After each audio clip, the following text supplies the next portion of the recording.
Tu ne fais pas pleurer quelqu'un devant tout un groupe en lui disant des choses qui sont fausses grâce à un outil, un quiz, tout ce que tu veux, un questionnaire qui n'est pas validé scientifiquement.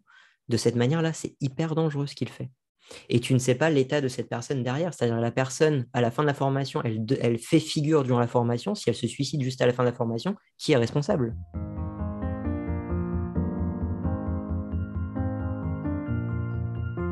Bon matin, je suis Camille, j'agis chaque jour pour prévenir et gérer les risques psychosociaux. Le reste du temps, j'investis le monde du podcast. Vous êtes avec moi dans la deuxième partie de l'épisode Apprentissage, motivation et essentialisme psychologique avec Adrien Fillon, doctorant en psychologie sociale. Mais ne vous inquiétez pas, si vous n'avez pas écouté la première partie, vous pouvez continuer l'écoute. Les deux épisodes peuvent s'écouter dans l'ordre que vous préférez. Allez, je m'arrête de parler et je vous laisse avec Adrien et tous nos échanges sur les questionnaires de personnalité en entreprise, la PNL, le développement personnel et bien sûr, notre sujet principal, la formation professionnelle. Bonne écoute. Tout à l'heure aussi, tu me parlais de formation en développement personnel. Qu'est-ce que tu penses de ce type de formation? Je pense que c'est un énorme fourre-tout. Euh, c'est compliqué. Il y a beaucoup de psychologues, par exemple, qui ont commencé à investiguer ce genre de formations, qui font des formations voilà, d'assertivité, d'estime de soi, de communication, de choses comme ça. Le problème, c'est que déjà, je rappelle le fait que la majorité des personnes qui vont dans une formation, ils vont à la demande de l'employeur. Clairement, quand il y a des personnes qui viennent dans des formations de gestion du temps, des formations pour mieux prendre la parole, être plus assertif, etc., il y a une majorité des cas où on se rend compte en formation que le problème ne vient pas de la personne, mais provient de son entreprise, de la manière dont son entreprise fonctionne, de son manager, qui lui n'ira pas en formation, alors que c'est peut-être lui qui en aurait plus besoin. Et aussi, donc ça c'est je pense une énorme limitation de ces formations-là, c'est que c'est beaucoup plus facile d'amener un employé en formation plutôt que de travailler sur les vrais problèmes de l'entreprise. Et l'autre problème, c'est qu'aussi on peut avoir des effets de gourou, mais un peu quand même, c'est-à-dire que typiquement il y a beaucoup de formations dans lesquelles on met du MBTI, donc un pseudo-questionnaire de personnalité, des questionnaires DISC qui ont pour objectif de te dire si tu es rouge ou si tu es vert ou si tu es jaune et que du coup tu es plutôt sanguin ou machin, qui proviennent en fait historiquement, ça provient de la théorie des humeurs d'Aristote, qui est cette idée qu'effectivement tu es plutôt sanguin, plutôt flegmatique, plutôt tout ça, qui a été un peu retravaillé, remis au goût du jour, mais c'est des bases non scientifiques et complètement invalidées, mais qui plaisent aux gens parce qu'une couleur c'est facile à comprendre, on sait que les E, F, J machin sont plus facilement, peuvent plus facilement travailler avec les machins, hein. Et, euh, et donc ça, déjà, ça, c'est pas rigoureux et ça amène des gens à croire qu'ils sont quelque chose, alors qu'en fait, c'est plutôt, ils sont en situation d'eux. Et évidemment, quelqu'un d'extraverti, si on le rabaisse systématiquement au travail, il va donner l'impression d'être introverti. Mais c'est le travail qui fait ça, c'est son organisme qui fait ça, c'est son équipe qui fait ça, c'est pas lui en lui-même qui est comme ça. Et ça donne Oui, aussi des dérives. Et attends, je finis juste sur les vas-y, dérives. vas-y, C'est que vas-y, vas-y. j'ai un formateur j'ai été assez choqué, je donnais une formation sur un outil gamifié qui n'avait vraiment rien à voir et qui me dit, moi j'ai trouvé que le disque c'était extrêmement puissant parce qu'on avait pu découvrir qu'une personne était travaillomane, son résultat était travaillomane, d'être travaillomane, Ça veut dire quoi? son trait de personnalité. Travaillomane, c'est qui met toute sa valeur dans le travail, ne fait que travailler, adore son travail et met tout ce qu'elle a dans son travail. Ses valeurs, c'est le travail.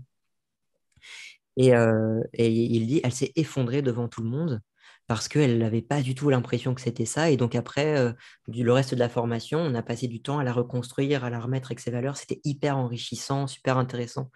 Et moi, en tant que psychologue, je me dis, cette personne-là, ce formateur-là, il a traumatisé quelqu'un.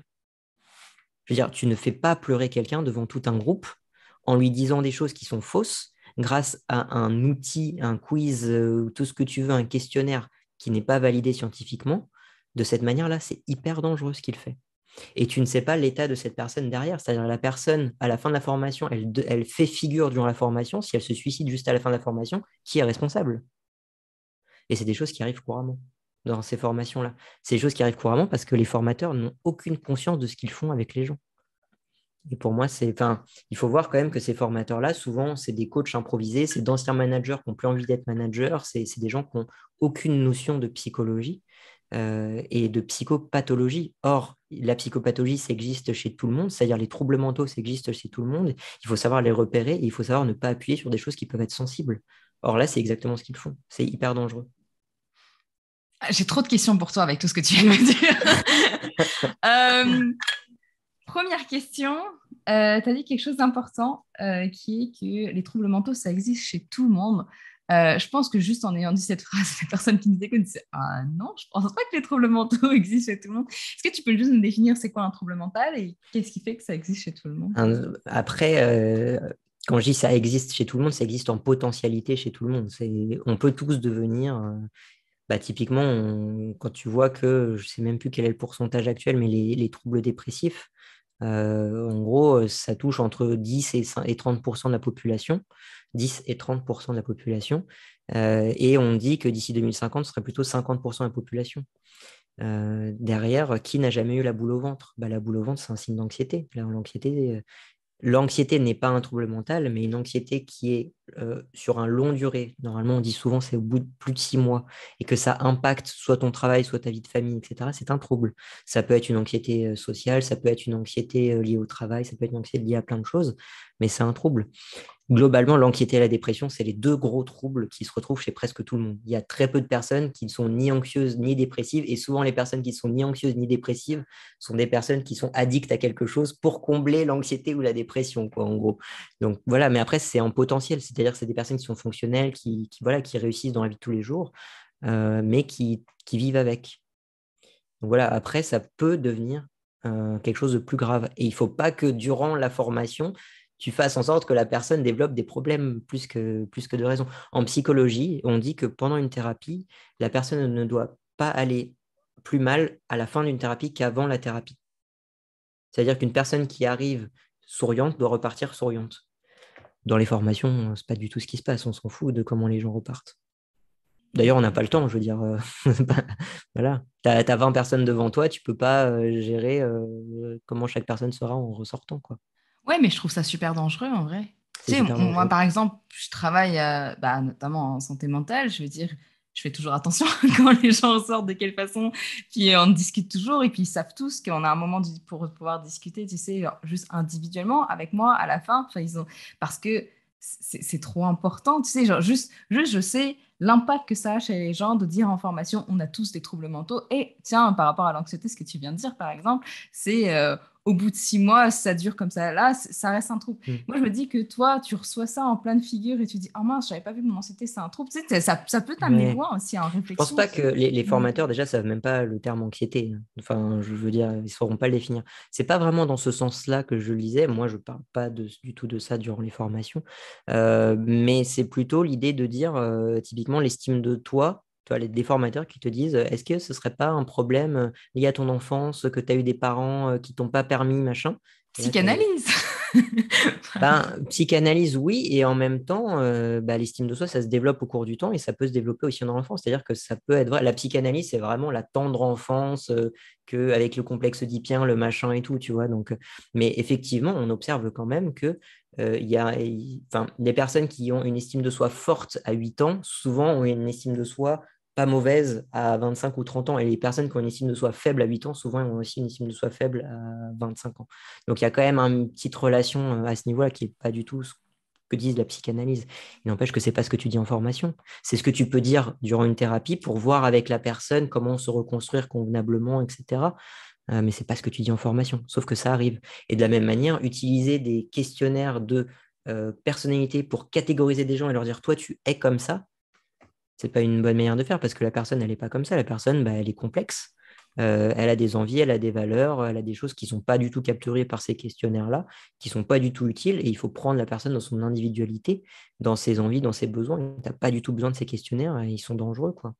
Ces Bah, je- questionnaires sont dangereux s'ils sont mal utilisés. Or, les formateurs n'ont pas suffisamment de connaissances en psychologie pour correctement les utiliser, donc ça devient dangereux pour eux. Bah, je trouve que c'est d'autant plus dangereux que ça te met toujours dans une case, que dans l'entreprise, du coup, si on te met dans cette case-là, tu n'auras pas l'impression que tu peux Mm. sortir de cette case.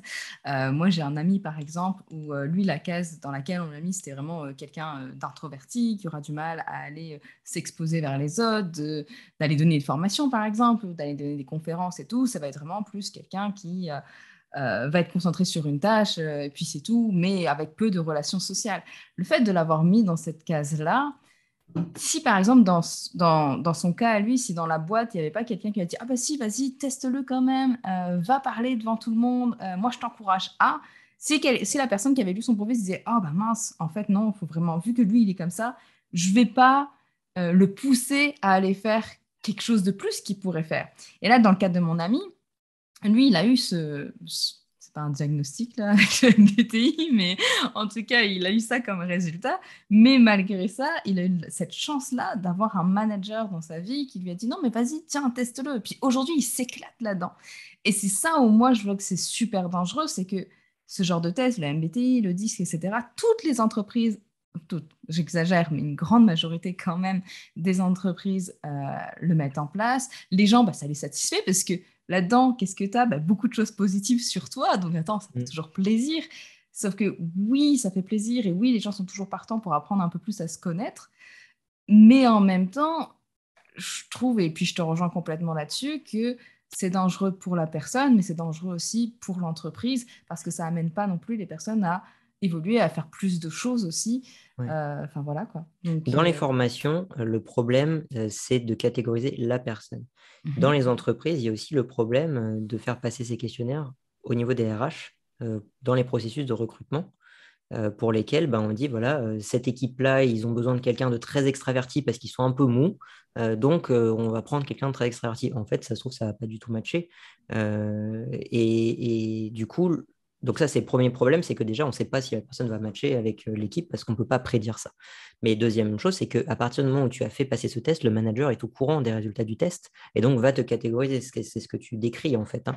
C'est que le problème ne vient pas forcément, enfin, le problème n'est pas forcément associé à l'employé, mais aussi à l'employeur et au manager qui vont connaître dans quelle case on met les personnes et donc ne vont pas leur proposer des choses différentes. Alors que si on ne connaissait pas ces cases, peut-être qu'on aurait tenté des choses et qu'on saurait, ça aurait mieux marché. Donc il y a vraiment, je pense, il faut distinguer ça. Là où je voudrais quand même revenir, c'est que là, on a beaucoup parlé des tests dans le développement personnel. Il y a beaucoup d'autres problèmes qui sont liés au développement personnel, notamment, par exemple, l'apport des neurosciences. Quand on parle justement des formations neurosciences, alors déjà, il y a un truc qui arrive tout le temps, c'est la PNL, programmation neurolinguistique, qui n'est pas du tout de la neuroscience. L'idée de la PNL, c'est qu'on peut reprogrammer son cerveau en utilisant des exercices mentaux pour devenir une meilleure version de soi-même. C'est un truc vraiment de gourou, un peu avec de la pensée magique derrière. Il n'empêche que tout ça, et lui, il explique ça en parlant du fonctionnement du cerveau. Et de la même manière, la plupart des formations à l'aide des neurosciences ont aussi l'idée d'expliquer quelque chose à l'aide du cerveau. Le problème, c'est que si on te dit c'est pas un problème systémique, c'est pas un problème de ton organisation, c'est pas un problème, c'est même pas un problème de toi, c'est un problème de ton cerveau. Bah, ça essentialise. On parle d'essentialisme psychologique. C'est l'idée de dire tu es le produit uniquement des processus de ton cerveau, c'est-à-dire de tes neurones, de tes neurotransmetteurs, etc. Alors tu peux le reprogrammer, tu peux modifier tout ça, tu peux faire des choses pour améliorer ta dopamine, ton ocytocine, ton machin.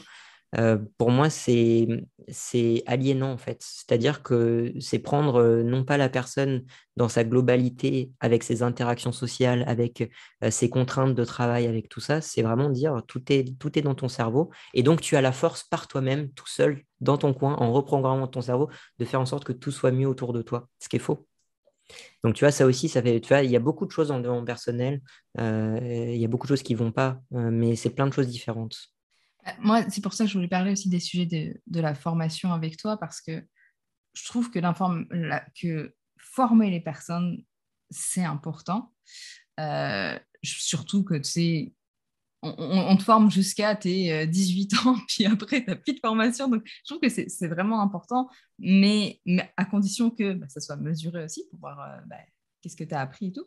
Mais moi, ce qui m'inquiète, c'est que là, maintenant, ce qui se passe beaucoup dans les entreprises, depuis 10 dernières années, puis ça continue à s'amplifier, c'est justement ce type de formation qui est plus mis en avant, qui est beaucoup plus demandé. Et la problématique que moi, je vois avec ça, c'est que ça ne questionne pas l'organisation, ça questionne l'individu lui-même. Mm. Et ça, c'est dangereux. Mm. Parce que, comme tu disais tout à l'heure, parfois, si l'individu est de telle façon, c'est parce que l'organisation, en tout cas l'environnement, joue beaucoup sur comment est-ce que tu es, comment est-ce que tu réagis, puis de quelle façon. Et ça m'inquiète. Moi, c'est quelque chose qui m'inquiète beaucoup de Mm. voir ça arriver en masse. De la même manière, bon, moi je suis très impliqué dans la vulgarisation scientifique et ce que j'observe beaucoup, c'est l'omniprésence de l'esprit critique là-dedans, sauf que quand on parle d'esprit critique, ce qu'on veut dire, c'est que chaque personne devrait penser correctement. Or, en fait, on est dans un réseau de personnes et bah oui, moi, si j'ai ma femme qui me dit quelque chose, j'ai pas de raison de ne pas la croire. Pourquoi je devrais la remettre en question systématiquement en lui disant il faut absolument que tu me donnes des faits scientifiques sur le sujet, etc. Non, on croit des gens, on va mettre notre confiance dans des personnes, etc. et dire bah non, arrêtons de faire confiance à tout le monde, reprenons les faits, vérifions systématiquement tout, chacun, on est responsable de nos croyances. Moi, ça me va pas non plus, quoi. Donc voilà, alors après, je peux aussi comprendre que il faut aussi remettre en question des choses parce que oui, il y a des idéologies qui s'affrontent, il y a enfin voilà, faut pas être crédule non plus. Mais on est aujourd'hui dans une logique individualiste forte, prononcée, dans lequel voilà, on est responsable de notre parcours professionnel, on est responsable de notre réussite. Voilà, la méritocratie, hein, typiquement, hein, c'est ce qui s'appelle la méritocratie. Et de la même manière, chez soi, on est responsable, par exemple, d'élever correctement nos enfants. C'est pas, s'il n'y a pas de place en crèche, c'est pas notre problème. Il y a plus d'assistante maternelle, si c'est trop cher, etc., c'est pas notre problème. Non, il faut que toi, tu sois un bon parent. Voilà, si l'école a laissé tomber ses investissements pour bien apprendre, c'est à toi de prolonger grâce à l'école à la maison, etc. Et l'esprit critique, c'est pas. Enfin, tu peux regarder partout, tout fonctionne un peu de cette manière-là. On individualise les choses et du coup, on responsabilise énormément les individus. Or, normalement, le fait de vivre en société fait que le principe de la société, le contrat social, c'est qu'on doit se remettre à d'autres personnes pour certaines tâches, là où eux se remettent à nous pour d'autres tâches et on est censé être complémentaires. Et aujourd'hui, on part de là parce que en fait, ça coûte cher de s'en remettre aux autres. Ouais, mais alors dans ce cas-là, on fait comment? Parce que tu sais, tu disais au départ que oui, tu peux pas tout remettre en question, puis je te rejoins complètement là-dedans. On n'a pas tous cet esprit critique, puis c'est normal Et qu'à chaque fois. le temps, Et le temps, ouais, alors ça c'est clair. Le temps aussi, mais tu sais comment est-ce que tu fais face à justement, regarde le peu de personnes qui savent que le MBTI c'est basé sur rien, l'autisme, la PNL, tu sais, toutes ces choses-là où tu parles à n'importe qui, presque tout le monde est au courant de ce que c'est, mais presque personne n'est au courant que ça fonctionne pas. Tu sais, comment tu fais pour pouvoir contrer ça? Parce que c'est pas de la faute du manager qui a voulu avoir cet outil-là ou a voulu cette formation, il le sait pas, lui, tu sais. Là, je sais que tout à l'heure, par exemple, j'ai dit, ouais, l'entreprise, elle a aussi une responsabilité par rapport à ça. Mais si elle ne le sait pas, tu sais, tu restes juste un individu et puis un humain comme les autres. Comment est-ce que tu fais là-dessus?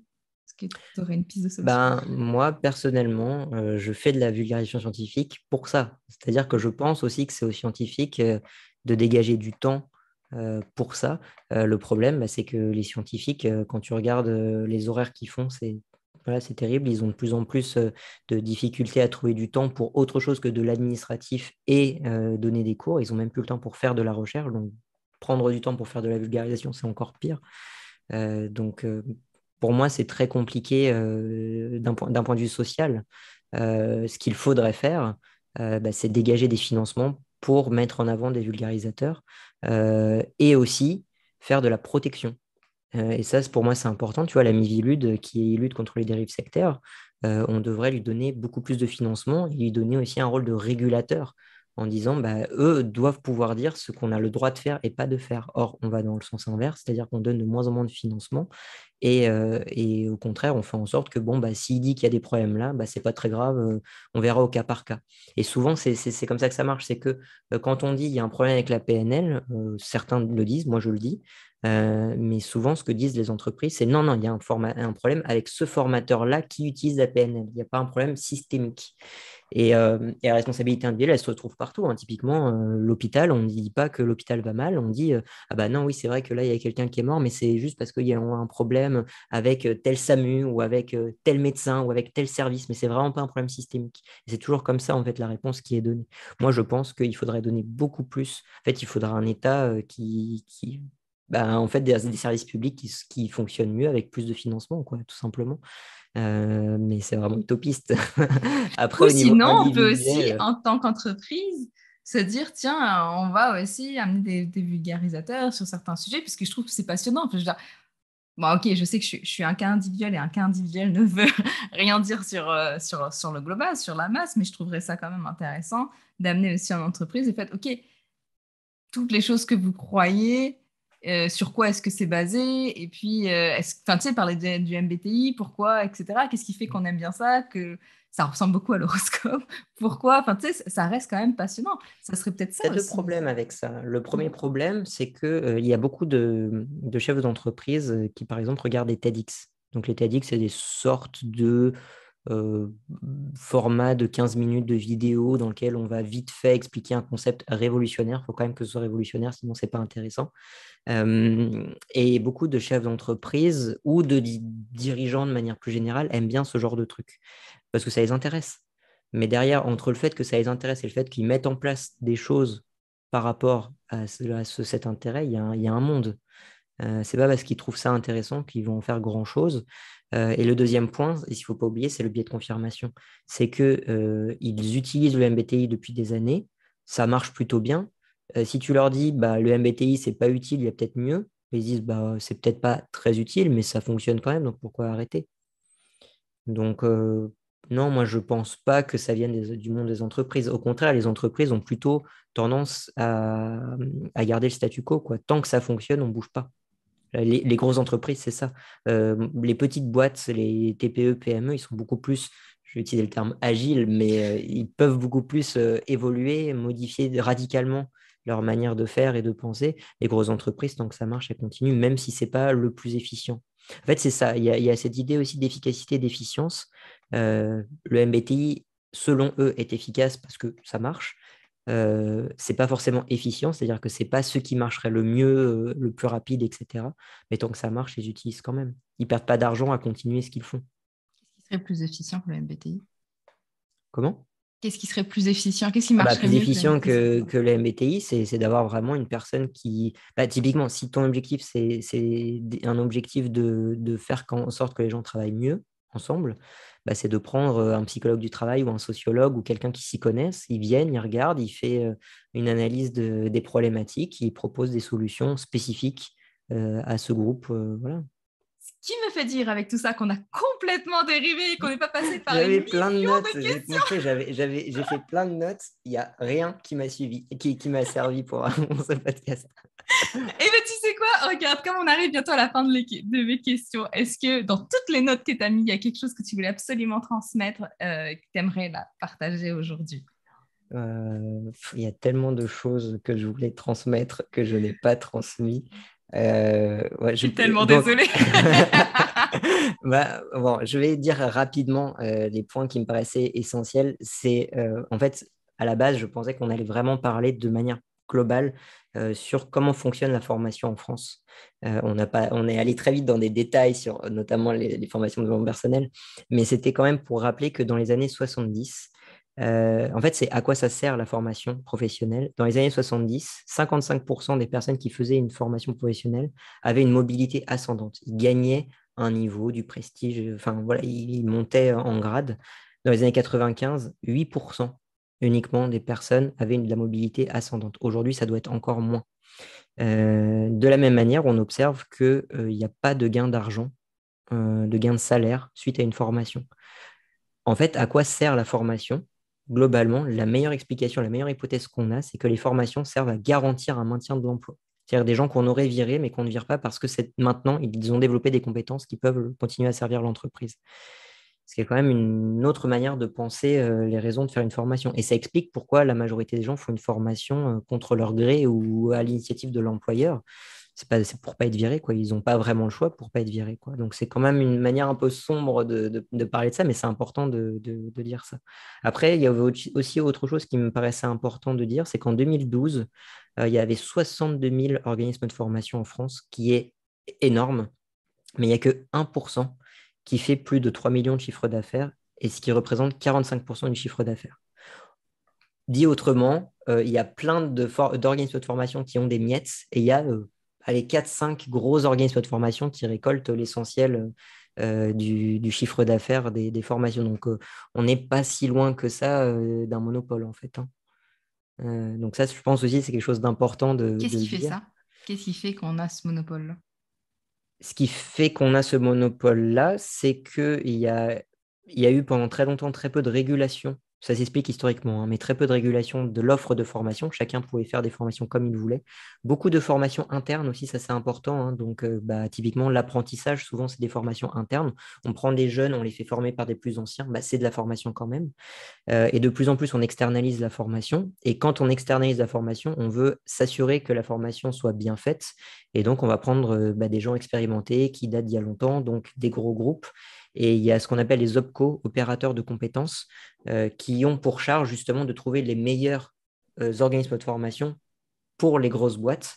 Et ben, en fait, ils prennent toujours un peu les mêmes parce que au moins ils sont sûrs de la qualité. Et donc, quand tu prends les mêmes, que tu leur donnes de plus en plus de financement, ils deviennent de plus en plus gros et ils aspirent le reste, quoi. Et ça ne va pas aller en s'améliorant parce que Calliope, rendant beaucoup plus difficile la certification pour le marché public, fait que il y aura que les gros qui pourront être certifiés Calliope. Et donc, ça va les faire encore devenir encore plus gros parce qu'ils vont pouvoir récupérer une plus grosse part du marché public derrière. Donc, on va vraiment dans ce processus de monopole ou en tout cas qu'il n'y ait que quelques très grosses boîtes qui réussissent à survivre et que les petits continuent d'avoir vraiment que des miettes de plus en plus petites, quoi. Là, les chiffres que j'ai donnés, c'est 2012. Je n'ai pas de chiffres plus récents, malheureusement, à ce niveau-là. 2012 par rapport, alors les chiffres que tu as donnés de Les chiffres que 2012. j'ai donnés, c'est 62 000 organismes de formation et 1% qui font plus de 3 millions d'euros, ce qui représente 45% du chiffre d'affaires total. Ouais. Et Calliope, tu sais, en préparant l'épisode, parce qu'à la base, c'est vrai qu'on devait parler de tout ça, puis on a beaucoup dérivé. Comme je disais, je préfère que ça soit une conversation aussi, le podcast, mais notre conversation s'est emmenée très loin. Mais là, en revenant sur ce sujet qui est Calliope, tu me disais quelque chose aussi d'intéressant, comme quoi maintenant, par rapport à la formation, ça va être beaucoup plus cadré, c'est-à-dire que tu dois leur dire heure par heure qu'est-ce qui va se passer, que Calliope force ça, alors que ce qu'on avait dit au tout début, c'est que non, il ne fallait pas forcément faire ça, il faut s'adapter, c'est ça qui est important. Qu'est-ce qui fait qu'on en arrive à là aujourd'hui? En fait, historiquement, quand on a instauré le CPF, l'idée c'était de responsabiliser, encore une fois, de la responsabilisation individuelle, c'est de responsabiliser l'employé en lui disant tu vas choisir ta formation. La différence avec le DIF, c'est que le CPF n'est pas cumulable longtemps et donc tu perds ton CPF et donc tu dois obligatoirement faire une formation qui soit relative à ton entreprise parce que une formation de 2 jours, tu ne peux pas devenir pâtissier en 2 jours ou quoi que ce soit, tu ne peux pas faire une reconversion facilement comme ça. Et le problème du CPF, c'est qu'il n'y avait pas suffisamment de régulation de quel organisme de formation avait le droit de faire des formations CPF, etc. En gros, à partir du moment où tu produis un support et à partir du moment où tu as un programme défini, globalement, le CPF fonctionne, quoi. Et donc, Calliope a pour objectif de dire non, on va essayer de mettre un peu plus de régulation, c'est-à-dire de s'assurer que le formateur, c'est un vrai formateur et pas n'importe qui, parce qu'il y a eu beaucoup de fraude au CPF, et notamment avec Pôle emploi qui m'ait donné des formations. Voilà, il n'y avait pas de locaux, il n'y avait rien. Voilà. Là, il faut absolument savoir dans quels locaux tu le fais, quelles sont les heures, tracer les présences, tracer. Enfin, en fait, il faut tout tracer. Et à partir du moment où, en fait, il y a sept points différents qu'il faut absolument vérifier. Il faut montrer qu'administrativement, tu aies bien reçu l'argent, que tu aies bien pu payer le formateur. Enfin, il y a vraiment beaucoup, beaucoup de choses différentes. Et donc, ça permet de réguler le marché avec le CPF. Vous savez, les arnaques au CPF voilà, il y a plein, on reçoit des SMS, vous n'avez pas utilisé votre argent de CPF. Tout ça, ça va forcément disparaître avec Calliope, ce qui n'est pas si mal à ce niveau-là. Moi, je pense que pour ça, c'est pas si mal parce que ça va réguler plus fortement le marché. Derrière, c'est pour moi beaucoup trop. Enfin, il faut un juste milieu, quoi. C'est-à-dire qu'il ne faut pas douter de la qualité du formateur à ce niveau-là. Je pense qu'il faut le douter à un autre niveau. Ce serait Ça quoi, par exemple, ce nécessite. niveau? Ce serait par exemple quand tu as un gros organisme de formation, il y a des valideurs pédagogiques qui sont là, c'est-à-dire des personnes qui sont payées pour valider la personne, là. Et ça devrait suffire, je pense. Pas obligé derrière de t'assurer que… Bah, typiquement, là, maintenant, avant les valideurs pédagogiques, donc dans l'organisme de formation pour lequel je travaillais, tu avais pour la première formation 1 heure d'entretien où tu expliques tout bien comme il faut, tu lui fais une mise en scène, tu vérifies son support, tu vérifies tout, tu valides ou tu valides pas pour une formation. Deuxième formation, tu valides plus que son support parce que tu dis, OK, c'est bon, on le connaît bien, il a des bonnes notes, tu valides que le support. Maintenant, avec Calliope, il va falloir aller de temps en temps dans son cours, observer ce qui se passe, prendre des notes avec une grille d'observation pour le revalider de temps en temps. En fait, il faut prouver à Calliope que tu le fais régulièrement. Ok, donc avec Calliope, tu auras des personnes qui vont venir directement n'importe quel jour, en fait, vérifier la formation et si tout ce qui avait été dit Voilà. est véritablement fait. Mais Ouais. ça, en quoi c'est un problème? C'est un problème parce que les petites boîtes ne peuvent pas le faire, elles n'ont pas l'argent pour. Va payer une personne pour qu'elle valide les gens en amont, qu'elle valide au milieu, qu'elle valide pendant. Il y a un moment donné, quand tu as tes formateurs en interne, que c'est tes formateurs, tu as 20 ans d'expérience avec eux, que tu n'as aucun problème, etc., pourquoi tu vas devoir payer une autre personne pour qu'il entre dans ta formation pour vérifier tous les 3 mois, tous les 6 mois de le faire? Bah, tu ne peux pas, donc tu laisses tomber la certification et tu le laisses à des plus grosses boîtes. Oui, c'est sûr. Puis ça augmente les inégalités entre… Bah déjà, tu me disais 1%, Exactement. déjà, c'était vraiment peu, quoi. Ouais, Ah, et puis là, 1% ça va encore plus augmenter. C'est le problème. Moi, je pense qu'on peut faire mieux. Par exemple, ben, si tu veux qu'il y ait quelqu'un qui vienne dans ta formation pour valider le formateur, s'assurer que c'est bien, pourquoi c'est pas Calliope qui vient? Mm. À eux de mettre l'argent. Pourquoi ce serait forcément l'organisme de formation qui met l'argent pour ça? Ouais, effectivement. Bon, Est-ce que après, dans là, je te donne ta… vraiment des idées comme ça, mais il faudrait réfléchir avec un peu plus de force. Moi, je ne suis pas non plus un expert de Calliope. Là, je te donne juste le ressenti que j'ai eu au cours des quelques semaines sur lequel on a dû un petit peu travailler dessus au niveau de l'organisme de formation, quoi. Est-ce que ça a changé, parce que Calliope n'existait pas quand tu as démarré ta thèse, est-ce que ça a changé des choses dans ta thèse quand il y a eu Non, tout parce ça? que Calliope était censé arriver pour 2020, je crois, quelque chose comme ça. Et en fait, avec le confinement, ils ont dit non, non, mais on décale en 2022. Et là, en 2022, il y a eu donc l'organisme de formation pour lequel j'ai travaillé a été certifié Calliope sur la majorité de leurs cours. En disant de toute façon, vous n'avez pas fait beaucoup d'efforts, mais ça se comprend avec le confinement, donc il faudra que pour 2023, vous ayez fait un peu plus d'efforts et que pour 2024, encore plus. Donc en fait, c'est aussi progressif pour pas non plus qu'il y ait que 2 organismes de formation qui soient certifiés Calliope parce que c'est les 2 seuls. Par contre, ce qu'il faut dire, c'est que dans l'organisme de formation pour lequel je travaille, il y a 3 personnes dédiées spécifiquement alors, à la RSE, donc la responsabilité sociale entreprise, mais en fait, ils travaillent quasiment que pour Calliope. Donc il faut quand même pouvoir payer 3 personnes spécifiquement pour Calliope, ce que les petites boîtes ne peuvent pas faire. Déjà, ils ont un manque de personnes pour donner les formations et tout. Enfin, voilà. C'est fou.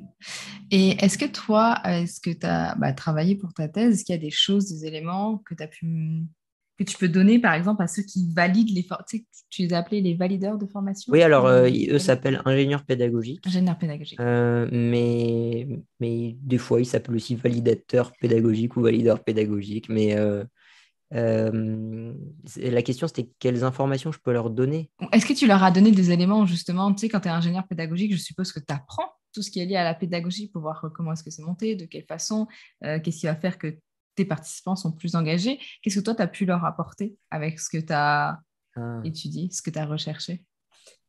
En fait, dans l'organisme de formation pour lequel j'ai travaillé, je peux le nommer, hein, ça s'appelle Orsis. Il y a des ingénieurs pédagogiques, mais dans les grosses organismes de formation, il n'y a pas forcément d'ingénieurs pédagogiques non plus. Parfois, juste le CV fait que tu es appelé et si au téléphone, tu as l'air à peu près normal, ils te prennent pour une formation.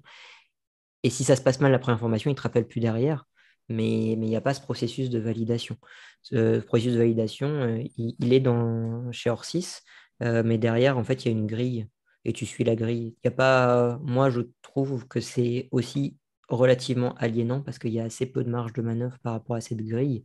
Moi, je ne pouvais rien amener à ce niveau-là, quoi. Enfin, en gros, tu as une demi-heure où tu dois présenter comment ça fonctionne dans l'entreprise.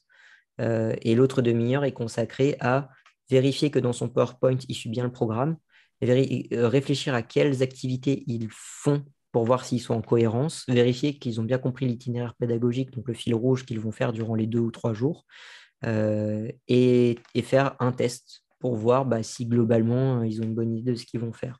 Il y a assez peu de marge de manœuvre à ce niveau-là. Donc, Ok, moi, un ingénieur pédagogique, je voyais vraiment comme quelqu'un à qui tu vas montrer ton contenu, dire comment est-ce que tu vas animer ça.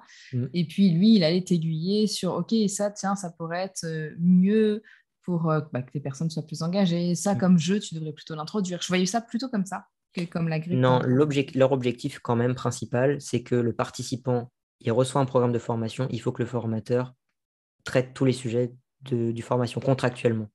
Donc, l'ingénieur pédagogique doit absolument respecter ça. À côté de ça, ça arrive à certains. En fait, on était tous, donc moi j'étais ingénieur pédagogique sur la bureautique. On a tous une certaine forme d'habitude qui va se créer parce qu'on va valider les premiers, puis après on voit par rapport aux premiers comment les autres peuvent s'améliorer par la suite et on échange, etc.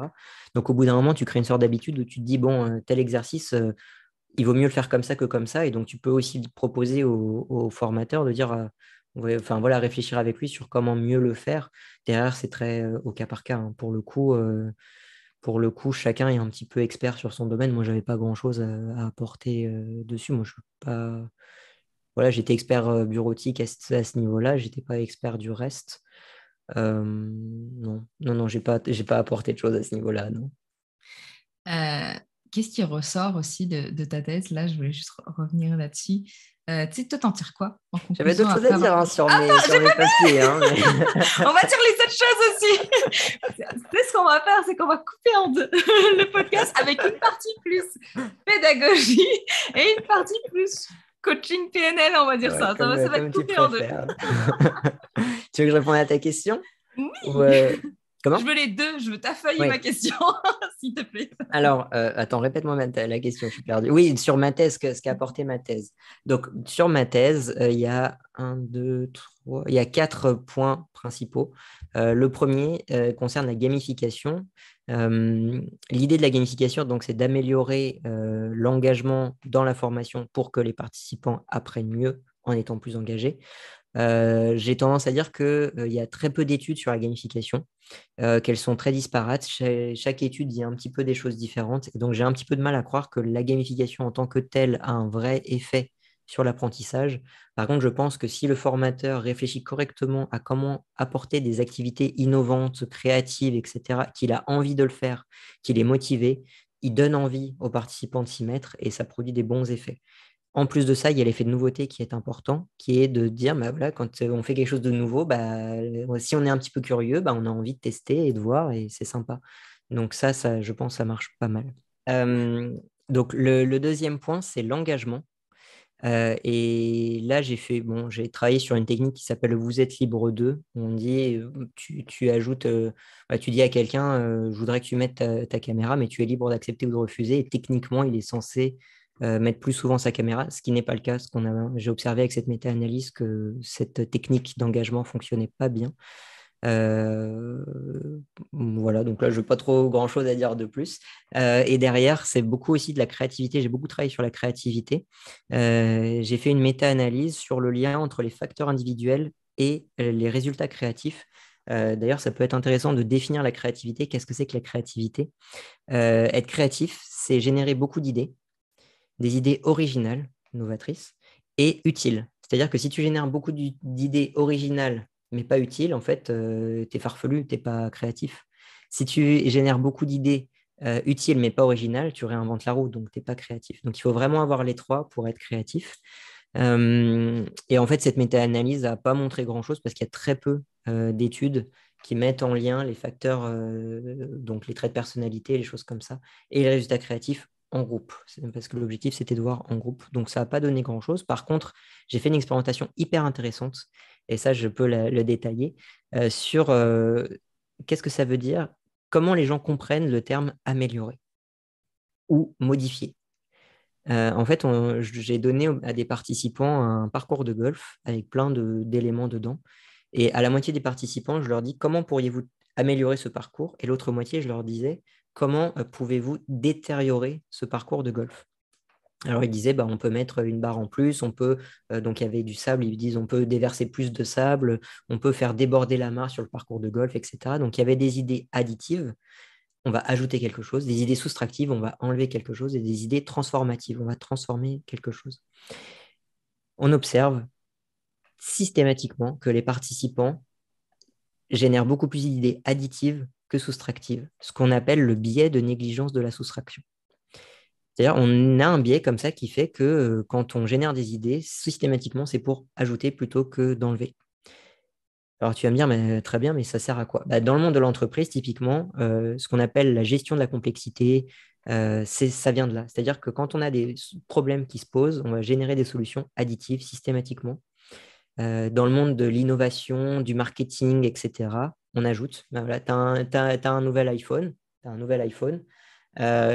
Comment faire pour avoir un iPhone voilà, l'iPhone, je ne sais plus, on est au combien, au 13, que doit avoir l'iPhone 14? L'iPhone 14, il doit avoir un nouvel appareil photo. On ne doit pas lui enlever un appareil photo. Pourtant, enlever un appareil photo, ça a plein d'avantages. Ça réduit la consommation énergétique, ça réduit l'impact sur la batterie, ça a plein d'avantages. Pourtant, ce n'est pas vendeur.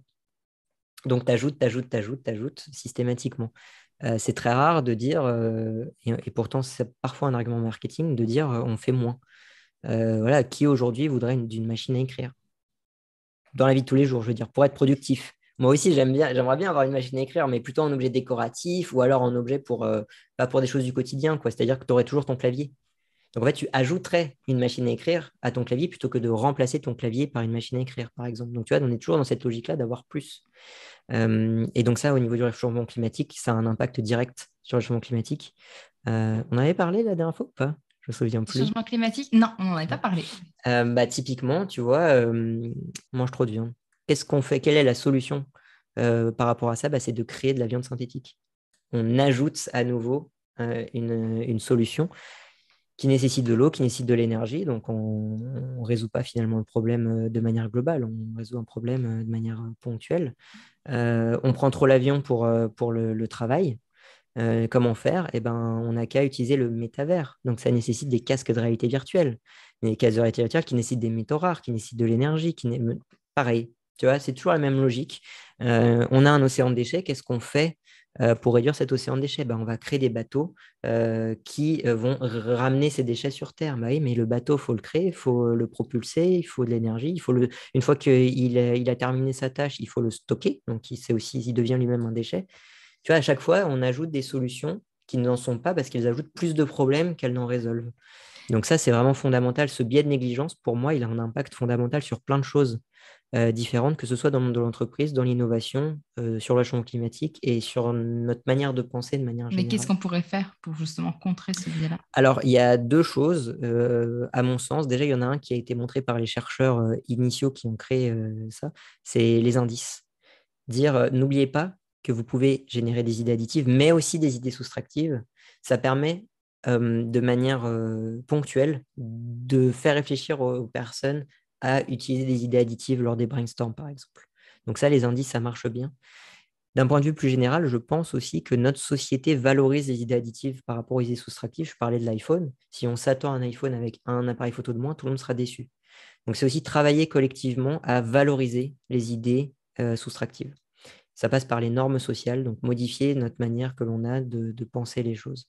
Ça va être le sujet de mes prochaines recherches sur le sujet. Donc voilà, c'est là-dessus que moi j'aimerais porter mes nouvelles recherches à ce niveau-là. Tu vois, quand je parlais que je voulais travailler plutôt dans le monde de la psychologie environnementale, c'est vraiment là-dessus ma prochaine recherche que je vais faire, quoi. Donc, qu'est-ce qui amène les personnes à penser collectivement une idée? Ce serait ça? Non, ce serait pourquoi collectivement on valorise les idées additives par rapport aux idées soustractives. Ah, intéressant. Ok, donc je vais t'inviter. Je sais. Je serais vraiment curieuse de voir. Et là, ok, avec. Alors, au niveau des formations, ça amène effectivement, il y a plein de formations, UX design, formation design thinking, toutes les formations de créativité, tout ça, ça a un impact direct pour eux de dire, voilà, là, on va générer des idées. Voilà, on vous donne des lignes pour améliorer ces idées. Typiquement, dans les techniques de brainstorm, il y a des règles. On peut rajouter cette règle de faire attention au biais de négligence pour améliorer les résultats créatifs lors des brainstorms, par exemple. L'autre chose que je voulais voir avec toi, c'est qu'est-ce qu'il y a d'autre sur ta petite feuille? Alors, qu'est-ce qu'il y a d'autre sur ma petite feuille? Tu parlais à un moment dans le podcast qu'on est formé jusqu'à 18 ans et après, on n'est plus formé. J'avais noté qu'à 55 ans, on a 2,2 fois moins de chances d'être formé qu'entre 22 et 29 ans. C'est fou. Mm. Ouais. En gros, à partir de 40 ans, on commence à être moins formé. À partir de 45 ans, c'est vraiment assez brutal. Et donc, voilà, à 55 ans, on n'est plus formé, quoi. L'entreprise pense qu'on n'a plus besoin d'être en formation. Donc ça, c'était ce que j'avais sur ma petite feuille. Et j'ai prévu à côté de te parler de 2, 3 autres trucs. Alors, attends, juste Ouais. avant, parce que tu peux pas me laisser une information comme ça et on passe à autre chose. Je vais revenir sur sur ce que tu disais là. Est-ce que ça, c'est pas parce que, tu sais, au début de l'épisode, tu disais, ah, mais en fait, l'entreprise forme les personnes pour les maintenir en emploi. Et justement, à partir de 55 ans, tu te dis, ah, bah, tiens, la personne se rapproche de la retraite, on n'a plus besoin de la maintenir en emploi, donc on arrête de la former. Ouais. C'est le problème, c'est de dire, mais en fait, à partir de 60 ans, l'être humain est une masse inutile qui n'a plus de fonction dans la société. En fait, le fait de dire que, enfin, en fait, le fait de reposer la formation sur l'entreprise et l'individu en lui-même fait qu'on ne prépare pas l'après. C'est-à-dire, on ne prépare pas et la retraite et la fin de l'emploi, quoi. C'est-à-dire que l'entreprise, à partir du moment où elle dit tu as atteint ton apogée, c'est bon, il s'occupe plus de toi. Je pense qu'il vaut mieux avoir une vision globale de l'individu en préparant la suite. C'est-à-dire, bah oui, tu es senior, tu es utile à la société d'une autre manière. Aujourd'hui, être utile à la société, ça veut dire travailler. Je pense qu'en tant que société qui a quand même maintenant plusieurs millénaires, on est capable de mieux que de dire l'utilité à la société, c'est l'emploi. Ça peut être utile Oui. de plein de manières différentes. Mais ça, c'est un point intéressant que tu amènes parce que dans le podcast, il y a majoritairement des RH et des managers qui écoutent le podcast. Et je pense qu'en tant qu'RH, même manager, travailler sur ce sujet-là, de dire, OK, tu sais, faire un plan de qu'est-ce que par rapport aux différents âges qu'il y a dans l'entreprise, qu'est-ce que je fais, qu'est-ce que j'apporte. Et quand tu arrives, par exemple, à cet âge-là, OK, est-ce que je vais faire du transfert de connaissances? Est-ce que je vais lui donner des formations pour justement être un meilleur formateur? Ou est-ce que, tu sais, je pense qu'il y a des choses à faire même pour pouvoir accompagner la personne jusqu'à la retraite. Et puis, ce qu'on oublie souvent en RH, c'est justement ce transfert-là des connaissances qui est super important, qu'on fait toujours au dernier moment ou qu'on fait absolument pas, et c'est de la perte pour l'entreprise. Donc maintenant, en sachant ce que là, tu viens de dire, comme données, en fait, partagé comme données, c'est peut-être quelque chose aussi à amener à réfléchir dans l'entreprise. Voilà. Une personne âgée n'a pas vocation à juste transmettre des connaissances non plus.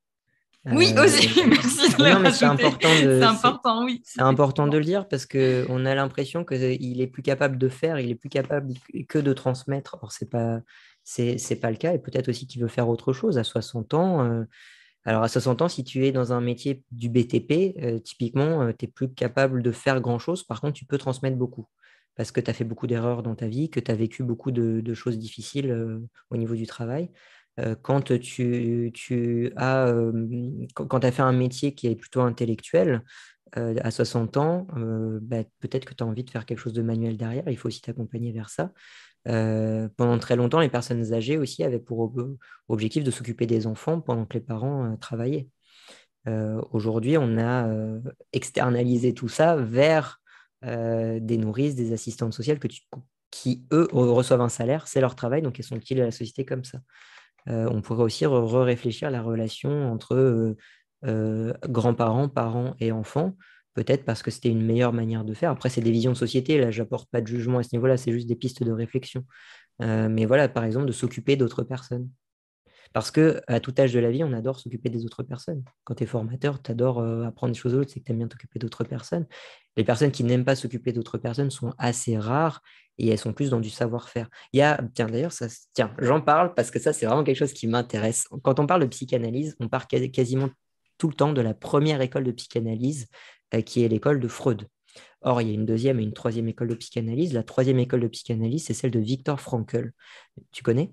Oui. Viktor Frankl, il dit il y a 3 manières de donner du sens dans notre vie. La première manière, en fait, systématiquement, c'est en faisant des choses qui nous dépassent, qui dépassent notre vie. La première manière, c'est en s'occupant d'autres personnes, la plupart du temps en faisant des enfants. Il y a beaucoup de personnes, leur vie, c'est leurs enfants, ce qui n'est pas forcément une bonne chose, surtout quand c'est que centré sur les enfants.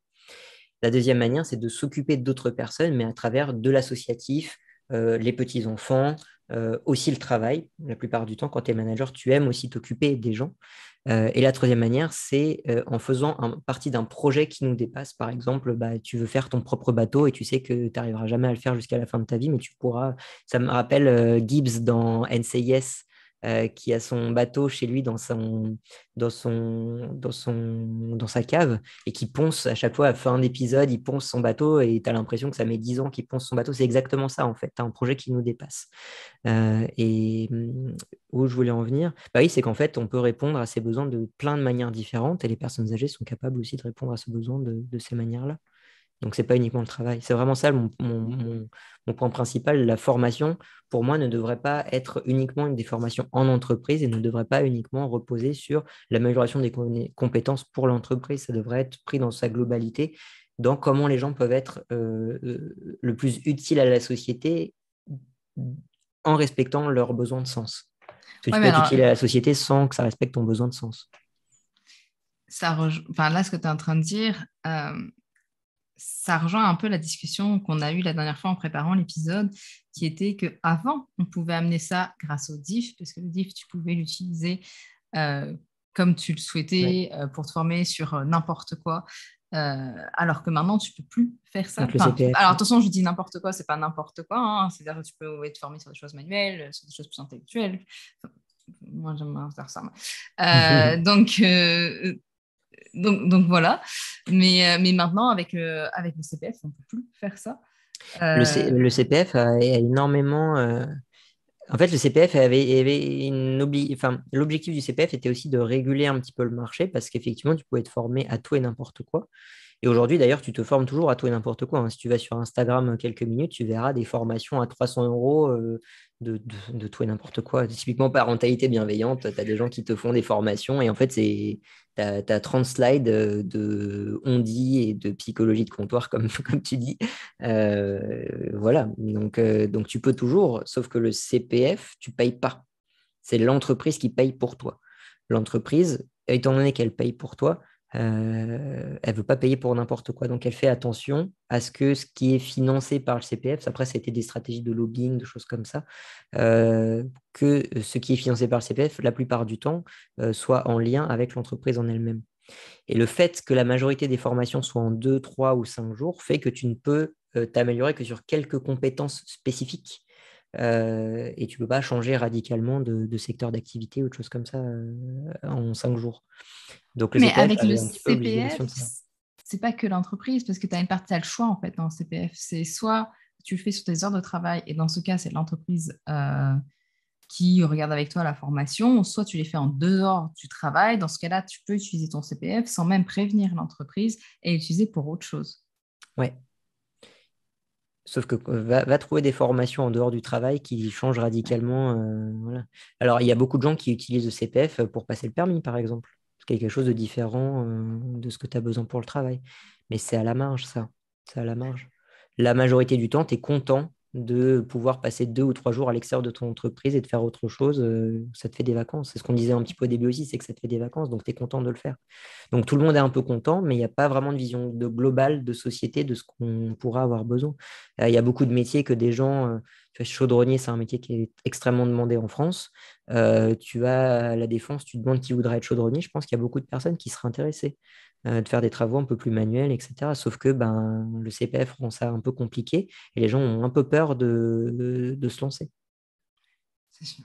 Parce que quand tu habites à la Défense, va aller dans tes formations AFPA, chaudronnier, qui se trouvent dans le Jura ou quoi que ce soit, tu vois. Oui, non, oui. Puis suivant le budget que tu as aussi, suivant ton budget, ton Et le environnement CPF rend familial, compliqué, voilà, exactement. Ouais. ça fait beaucoup de contraintes.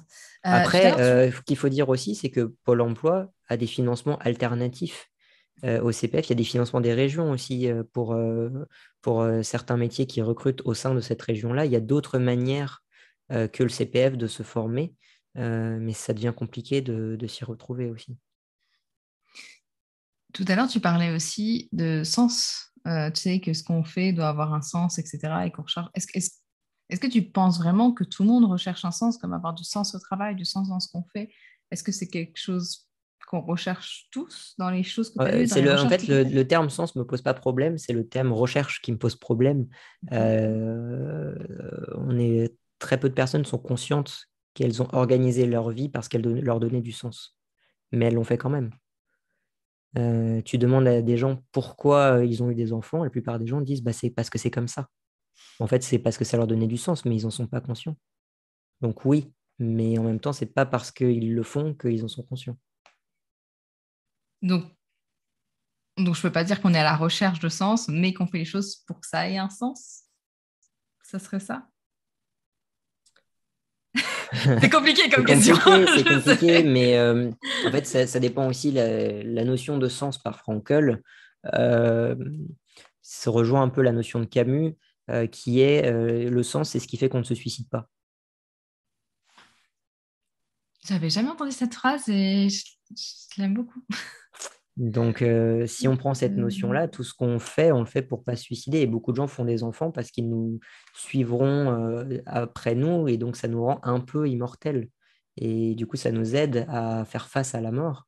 Mais on le fait rarement consciemment. On le fait souvent parce que c'est normal ou parce que depuis tout petit, on a envie d'avoir des enfants. Et ce qui fait aussi que quand on les a et qu'on voit ce que c'est, en termes de charge de travail, de charge mentale, etc., on n'est pas bien. Et c'est aussi pour ça que il faut le dire aussi, la deuxième cause de mortalité chez les femmes qui ont des enfants, c'est le suicide. La première cause de Vraiment? mortalité, c'est les maladies cardiovasculaires. La deuxième, c'est le suicide. Parce elles n'ont plus de sens. Parce qu'elles ont été complètement aliénées par les tâches liées à l'éducation, enfin, au fait de s'occuper d'un enfant. Mais comment est-ce qu'on... Ok. Mais alors là, j'ai une autre question. Comment est-ce que tu peux être sûr que c'est dû à ça? C'est- Ah, ça me paraît. c'est dû à ça parce que tu vois que la première année d'un enfant, il y a un pic de mortalité chez les femmes à cause de ça. Ah, c'est à Ça la ne peut pas être attribué première par autre année. chose. Oui, juste après. Ok, Juste c'est ça après. que je n'ai pas comme En données. fait, Ok. c'est lié. En fait, quand tu demandes aux gens, en fait, c'est lié à la maternité. Donc, souvent, quand on parle de maternité, c'est grossesse jusqu'aux 3 ans, en gros, à peu près. Et après, on est plutôt dans de l'éducation. Et en fait, quand tu dis quelle est la première cause de mortalité, la plupart du temps, ils vont dire bah, c'est l'hémorragie de la délivrance. C'est quelque chose qui est très connu, qui fait très peur, etc.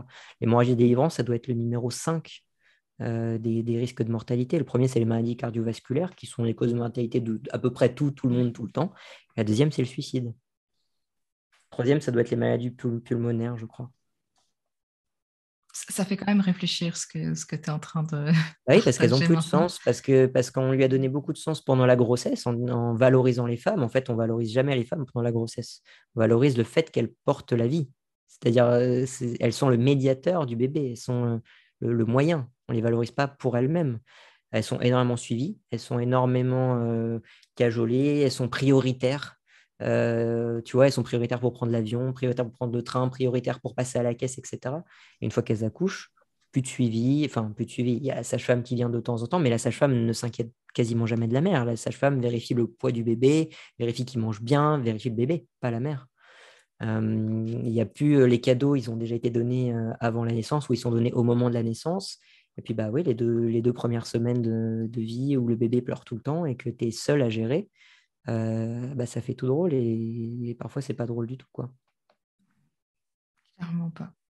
Mais il y a une Voilà, mais du différence. coup, juste pour revenir sur l'idée, c'est qu'effectivement, si on revient sur l'idée que le sens, c'est ce qui fait qu'on ne se suicide pas, bah, le fait d'être aliéné fait que, c'est-à-dire d'être dépossédé de soi-même, de son sens, de ce qu'on veut faire, etc., ça pousse au suicide. Et ça pousse au suicide chez les jeunes femmes, chez les jeunes mères, pardon, qui voyaient du sens dans le fait d'avoir des enfants et qui se rendent compte qu'en fait, pas du tout. Et ça pousse au suicide aussi au travail, ça pousse au suicide dans plein de domaines de la vie, quoi. Quand tu parles du travail, est-ce que par exemple, qu'on va parler de bore-out, donc l'ennui au travail, le fait d'être souvent, par exemple, quand on va parler de l'ennui au travail, ça va être aussi beaucoup les personnes que tu vas mettre de côté et puis qui auront plus aucun sens non plus à leur travail. Est-ce que ça va pousser aussi au suicide vu que tu n'as plus ce sens-là quand... Tu sais, en ce moment, on parle beaucoup de sens au travail. Le fait de Mm. ne plus avoir de sens, de ne plus comprendre l'impact que tu as sur ton travail, euh, d'avoir l'impression d'être inutile et de faire des tâches qui ont, encore une fois, pas de sens non plus. Ça t'amènerait aussi à là, vu qu'il n'y aurait plus de sens. C'est ce que tu es en train de dire Ça, aussi. c'est ce que je Tu dis. en ramènes. Après, il faudrait vraiment pouvoir discuter avec un spécialiste du sujet. Moi, c'est pas mon cas. Mais oui. Enfin, je veux dire, quand tu regardes les cas, alors bon, tu vas me dire oui, c'est juste des cas, c'est pas systématique, etc. Mais je pense que c'est systématique. À partir du moment où tu n'as plus de sens dans ta vie de manière générale, ça peut être un facteur de risque qui t'amène vers le suicide. C'est pas le seul facteur. Camus, qui disait ça, disait aussi, il n'y a jamais de cause au suicide, il y en a toujours au moins deux. Il n'y a jamais une cause au suicide, il y en a toujours au moins deux.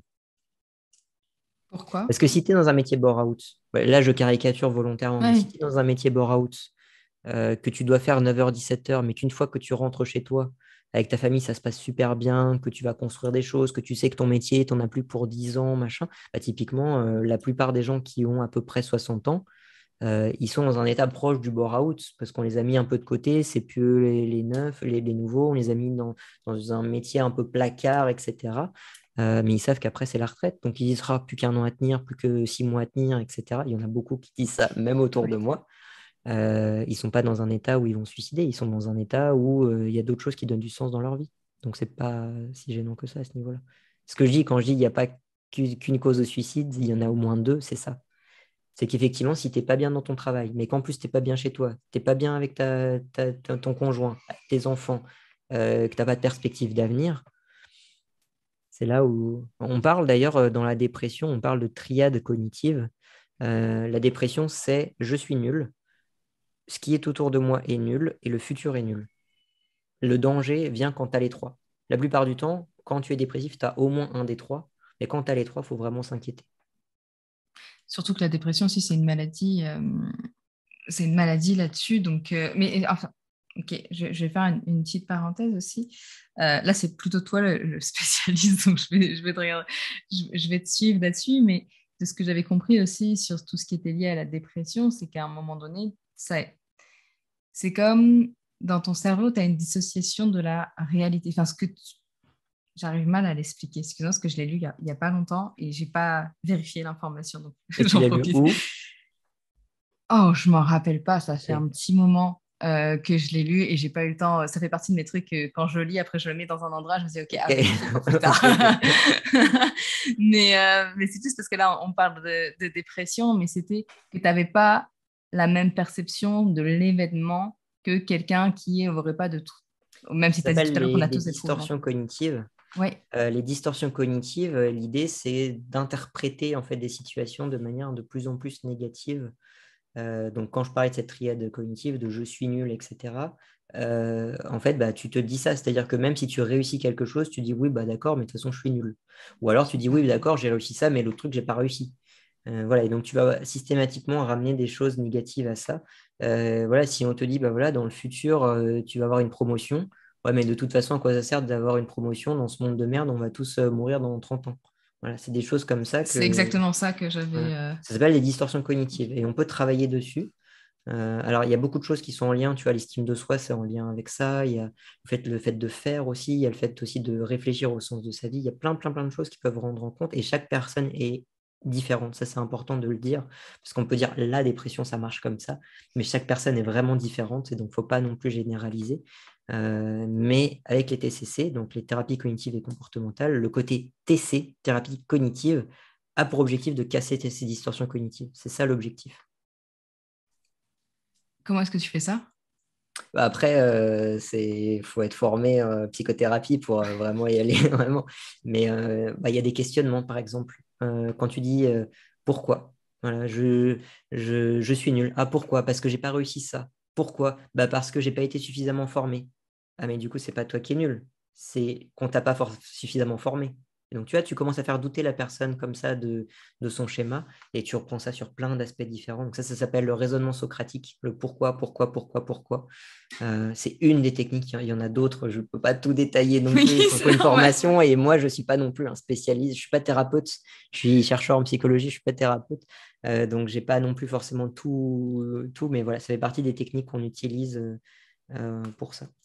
Et là, Adrien, tu vois, on a encore dérivé. Je pense qu'on n'arrive pas à tenir notre sujet. C'est de ma faute. C'est parce que tout ce que tu amènes est vraiment intéressant. Et à chaque fois, je veux le puiser, mais je sais qu'à un moment donné, il faudra que j'arrive à te dire, bon, on a fini le podcast. C'est quoi les dernières choses que tu as écrites sur ta feuille que tu Ah aimerais ouais, transmettre? Comme alors, ça, on finit là. allez, on finit là-dessus. C'est important aussi de dire que selon l'OCDE, la durée de la formation est liée directement au niveau de vie d'une population, à savoir que plus la population a un niveau de vie, plus on va être formé longtemps. Et il y a le PIAAC, qui est l'évaluation internationale des compétences des adultes, donc en anglais Program for the International Assessment of Adult Competencies, qui montre que le niveau moyen des Français est particulièrement bas en mathématiques et en français. On n'est pas bon en mathématiques et en français. Et donc, techniquement, par rapport à la moyenne européenne, et donc techniquement, on devrait supposer que la majorité des formations que l'on donne sont des formations en français et en mathématiques pour qu'on ait le niveau. Il est dit, je cite, hein, la majorité des Français ne sont en mesure de comprendre que des textes simples et de résoudre des problèmes mathématiques peu complexes. Ça donne l'ambiance de ce rapport. Ce constat est encore plus important chez les Français de plus de 35 ans, les classes d'âge inférieures étant un peu plus formées. Et donc, il y a un intérêt fort à former les adultes et à leur donner un complément à leur formation initiale. Sauf que l'accès à la formation complémentaire, donc la formation d'adultes, est très inégalitaire. En 2015, 67% des personnes en formation professionnelle sont diplômées du supérieur. En gros, c'est des cadres pour 67% d'entre eux. Ah oui, et du coup, 68% d'entre eux sont des cadres et 36% des travailleurs manuels. Donc, parmi ceux qui font des formations, il y en a 67% qui sont diplômés du supérieur. Et parmi ces 67%, il y en a 68% qui sont cadres et 36% travailleurs manuels. Donc, en gros, la formation professionnelle est majoritairement financée par une contribution obligatoire des entreprises. Oh, ça n'avait rien à voir. Je vais arrêter de lire ça. Mais en gros, l'idée, c'est que l'immense majorité du temps, les formations sont faites pour des gens qui sont déjà beaucoup plus formés que les autres. Ceux qui sont moins formés ont moins de chances d'avoir des formations par la suite. Ça, c'est Or, on dingue. devrait normalement, d'un point de vue social global de notre pays, former les gens qui sont le moins formés pour qu'ils aient des compétences minimales en français et en mathématiques pour pouvoir vivre correctement avec les autres, c'est-à-dire pouvoir faire leur comptabilité, leurs impôts, comprendre ce que c'est que les impôts, pouvoir lire correctement les informations, les actualités, voilà, avoir des compétences minimales pour pouvoir vivre correctement avec les autres, ce qu'on appelle être un citoyen, quoi. Et on ne leur donne pas les moyens de l'être. Voilà, ça faisait partie des choses importantes que je pense Complètement. importantes à dire. Et ça, et dans ce que tu as lu là, c'est global à la France, mais est-ce que par Ouais. exemple, dans les entreprises, c'est quelque chose aussi que tu retrouves où ça va toujours être les managers qui vont être formés et pas les travailleurs enfin, les travailleurs vont être beaucoup moins Au formés sein que d'une les même managers. entreprise, Oui. c'est pas dit, mais je pense que oui, de manière globale, c'est le cas. Donc, oui. Il y a beaucoup plus aussi de notions au niveau des travailleurs manuels d'apprentissage sur le tas. On parle des apprentis ou des alternants, tu vois, ça se fait beaucoup aussi comme ça à ce niveau-là. Tu fais de la restauration ou tu veux être comment on dit, employé de magasin pour vendeur, quoi. Tu apprends sur le tas en regardant un autre vendeur faire. Tu n'as pas besoin d'aller dans une formation pour. Alors, c'est mieux si tu le fais, mais on ne te le propose pas forcément. Tu vois, donc ça fait aussi que ils partent avec un peu moins d'objectivité dedans, un petit peu moins de contenu théorique et donc un peu moins de réflexion sur leur pratique aussi. C'est-à-dire que quand tu as vu une personne faire, c'est pas la même chose que quand tu as un apport théorique de comment ça fonctionne de manière générale. Voilà. Ça me fait penser à la phrase que tu me dis là. Quand j'avais regardé un de tes webinaires où tu disais, alors il y avait une phrase, je pense que tu vas mieux la retrouver que moi, où la personne disait que tu deviens expert dans quelque chose quand tu as passé plus de 10 000 heures ou je ne sais plus Ouais, trop combien oui. d'heures Ça, à avoir c'est fait les ça. Américains qui disent beaucoup ça, ouais. Et tu Et veux la que je phrase, réagisse? oui, si tu veux me redire la phrase et puis Non, comment mais la ça se phrase, fait. c'est C'est ça, ça? C'est ça, ok. c'est qu'en fait, d'après certaines personnes, il faut 10 000 heures pour devenir expert sur quelque chose. Or, c'est complètement faux. C'est pas parce que tu passes 10 000 heures à faire quelque chose que tu es bon. Tu seras probablement pas mauvais, mais tu n'auras pas développé une expertise du sujet. Pourquoi? Parce que pour apprendre, tu as besoin d'être guidé par quelqu'un qui connaît mieux que toi. Et tu vas avoir besoin aussi de voir où tu fais des erreurs. Si tu fais des erreurs mais qui passent, où c'est pas si mauvais que ça, bah, tu n'auras pas développé d'expertise supplémentaire. Un exemple que je peux donner typique, où des gens passent plus de 10 000 heures de leur vie à faire quelque chose et où ils le font mal, c'est couper au couteau en cuisine. Regarde, tu vas chez des gens quand ils sont en train de préparer à manger et regarde comment ils coupent au couteau. Les gens ne passeraient pas le CAP avec ça, hein, la plupart du temps. Pourquoi? Parce que les règles du CAP, c'est il faut couper, il faut que ce que tu coupes soit sur un plan. Donc, par exemple, il faut absolument couper en deux tes carottes pour pouvoir mettre la face plane vers le bas et pouvoir couper par la suite parce que du coup, ça ne bouge pas. Et il faut couper d'une manière, bon, je ne peux pas montrer au podcast comme ça, mais voilà, il y a une manière de couper qui fait que tu as moins de risque de glisser. Et en ayant moins de risque de glisser, tu as moins de risque de te couper toi. Et ça, bah, quand je regarde les gens qui coupent au couteau et qui mettent le pouce, ils coupent et ils mettent le pouce en bas, en contre de leur couteau et tout, voilà, ça passerait pas. Pourtant, ils ont développé une expertise dessus, vu que ça fait plus de 10 000 heures qu'ils cuisinent. Ils savent pas couper. Ils savent pas couper, alors qu'ils ont passé des milliers d'heures dessus. Il aurait suffi de passer 1 heure avec un chef qui explique pourquoi on fait ça, comment on fait ça, et comment on peut être plus rapide pour le faire. Et ben, en fait, en 1 heure, ils auraient développé beaucoup plus que ce qu'ils auraient développé en 10 000 heures. Et ça vaut pour tous les métiers. Il faut que quelqu'un qui ait développé des compétences parce qu'il a des apports théoriques puisse te transmettre. C'est vraiment important. Oui, complètement. Merci beaucoup, Adrien. Est-ce que tu as d'autres choses que tu voulais rajouter ou est-ce qu'on est passé au travers de Bon, tout ce que tu as envie de transmettre? je pense que là, on est pas mal. Alors, je peux continuer pendant mais des moi heures, aussi, mais je c'est ça pense que le là, on est pire. bon. Mais on Il va faut faire. conclure, on conclut. L'autre chose, donc pour terminer ce podcast que je voulais aussi voir avec toi, c'est une question que j'aime bien poser qui est qu'est-ce qui te donne envie de te réveiller le matin? Ouais, alors j'avais réfléchi à pas plomber l'ambiance avec ma réponse, mais en fait, je vais le faire. Je vais le faire. Je reprends encore Camus parce que c'est quelqu'un qui m'influence beaucoup. Il disait, bon, vous allez voir que c'est pas très joyeux, hein. Il disait, l'important dans la vie, c'est de s'imaginer quand on a 80, 85 ans, 90 ans et qu'on est sur son lit de mort et de réfléchir à ce que l'on va regretter à ce moment-là. C'est-à-dire, on se met dans cette position-là, on se dit là, qu'est-ce que j'aurais regretté de ne pas avoir fait dans ma vie? Et quand tu te poses cette question-là, et ben, tu te mets en action, tu te mets en mouvement pour faire en sorte de t'améliorer en tant que personne et de faire vraiment ce que tu as envie de faire durant ta vie parce que tu n'en as qu'une et que c'est important. Et donc, ce qui me donne envie de me réveiller le matin, bah, c'est de faire en sorte qu'à 80 ans, je n'ai pas de regrets de ce que j'ai fait dans ma vie. C'est quoi la prochaine chose du coup que tu as envie de faire justement pour pas avoir de regrets? Bah, c'est de me prouver à moi-même que je suis capable de pouvoir travailler à l'étranger. Donc là, je vais aller à Chypre faire un postdoc à Chypre. C'est un postdoc qui donne beaucoup de sens à ma vie aussi parce que je vais travailler sur l'amélioration des pratiques en psychologie et en sciences de manière plus générale. J'ai aussi beaucoup de liberté sur ce que je peux faire parce qu'ils m'ont dit on adore ce que tu fais, continue comme ça. Donc bah, ça me donne juste envie de continuer à travailler sur ce que j'ai envie de travailler. Je serais bien payé, je serais au soleil, voilà, à côté de la mer. Voilà, tout est plutôt positif. Donc voilà, la prochaine chose, c'est ça. Et avant ça, c'est de prendre des vacances parce que je suis quelqu'un qui passe beaucoup de temps à faire de la vulgarisation, à travailler et à pas trop s'écouter au niveau de sa santé.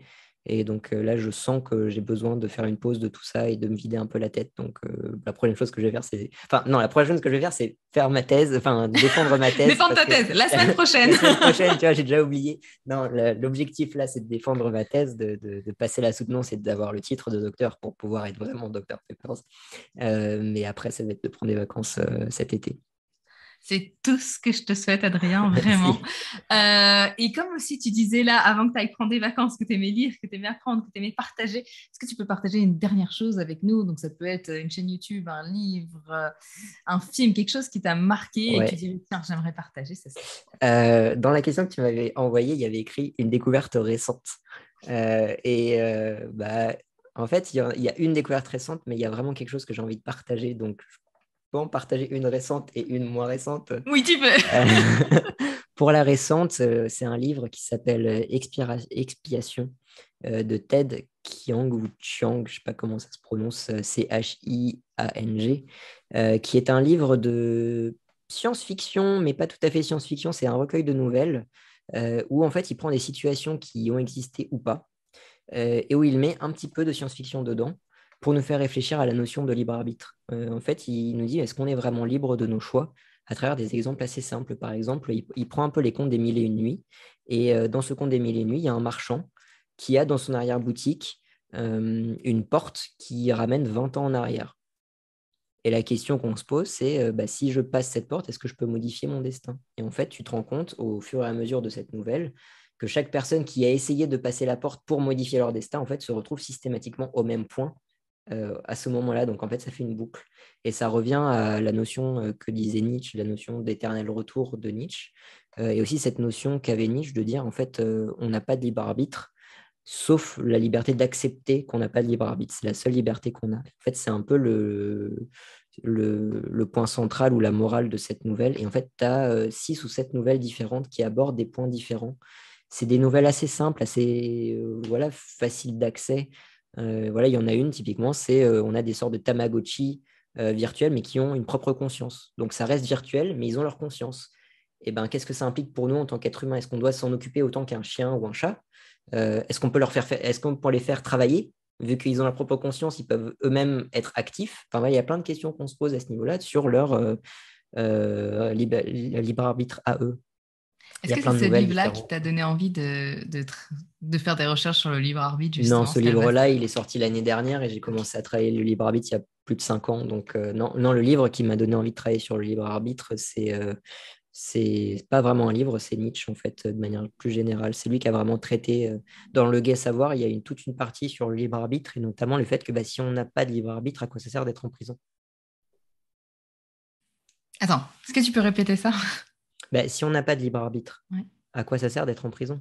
C'est-à-dire, si on n'est pas libre de nos actes, à quoi ça sert de punir les gens pour leurs actes? En fait, il n'y a pas de notion de punition si on n'a pas de libre arbitre.